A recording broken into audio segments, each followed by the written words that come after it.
पूरा एकदम बढ़िया से खिलाएंगे पिलाएंगे एकदम, समझ गए ना।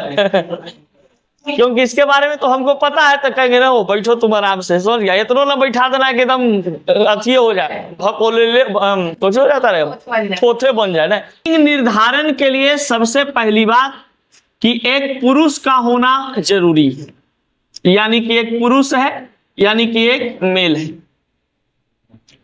और एक कोई फीमेल का होना जरूरी है, एक कोई फीमेल का होना जरूरी है। अब ये फीमेल है, ये मेल है। अब कहा जाता है कि मेल फीमेल के बीच में, यहां पर हम लोग जानते हैं सबसे पहली बात कि इसके पास क्रोमोसोम्स होता है, इसके पास भी क्रोमोसोम्स होते हैं।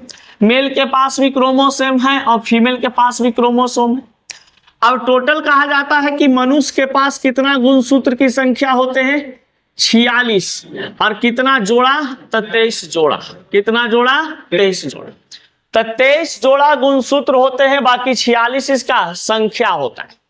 अब कहा जाता है कि गुणसूत्र की अगर बात करें तो इस पुरुष का जो वीर होता है, यानी कि जो स्पर्म होते हैं, वीर होता है, सीमेन होता है, इस सीमेन में कहा जाता है कि इसमें एक्स और वाई गुणसूत्र की उपस्थिति होते हैं। यानी कहने का मतलब शुक्राणु में, पुरुष के शुक्राणु में एक्स और वाई गुणसूत्र होता है। अगर महिला की बात करते हैं तो महिला के अंडाणु की बात किया जाए तो अंडाणु में किस प्रकार का गुणसूत्र पाया जाता है, XX। तो महिला के अंडाणु में किस प्रकार का गुणसूत्र पाया जाता है, XX। देखिए, जब कोई महिला का अंडाणु और पुरुष के शुक्राणु, महिला के अंडाणु और पुरुष का शुक्राणु आपस में निषेचित होते हैं। मान लीजिए कि ये अंडाणु में क्या हुआ, शुक्राणु निषेचित हो गया, यानी कि इसके साथ जुड़ गया। तो जब निषेचित होते हैं तो निषेचित होने के बाद धीरे धीरे क्या होता है, बच्चा गर्भ में, पहले तो ब्लास्टुलेशन की प्रक्रिया होती है। अब ब्लास्टुलेशन की प्रक्रिया होने के बाद कुछ समय के बाद ये जो निषेचित, जो यहाँ पे अंडाणु में शुक्राणु होता है, फिर ये भ्रूण का निर्माण करता है। क्या चीज का निर्माण करता है, भ्रूण का निर्माण करता है। जब भ्रूण का निर्माण करता है, यानी भ्रूण कहने का मतलब कि जब कोई अंडाणु में शुक्राणु समाहित हो जाते हैं और बच्चा का विकास होना शुरू हो जाता है, उसे हम कहते हैं क्या चीज, भ्रूण कहते हैं। उसे क्या कहते हैं, भ्रूण कहते हैं। तो भ्रूण जो आपके मतलब किसी भी महिला के शरीर में जब बनना शुरू होता है धीरे धीरे, तो कुछ समय के बाद क्या होता है कि वो गर्भाशय में चला जाता है। अब जब गर्भाशय में चला गया तो धीरे धीरे 2 महीना 3 महीना, जब 3 महीना हो जाता है भ्रूण का, यानी धीरे धीरे बच्चा गर्भाशय में डेवलप होना शुरू हो जाता है, बनना शुरू हो जाता है। उसके बाद कहा जाता है कि महिलाओं में जो गर्भाशय में बच्चा पल रहा होता है, उसके शरीर में अगर XX क्रोमोसोम मिल करके कोई महिला का या पुरुष का वो चीज होगा, तो XX क्रोमोसोम मिलने के बाद क्या चीज का जन्म होता है, लड़की का।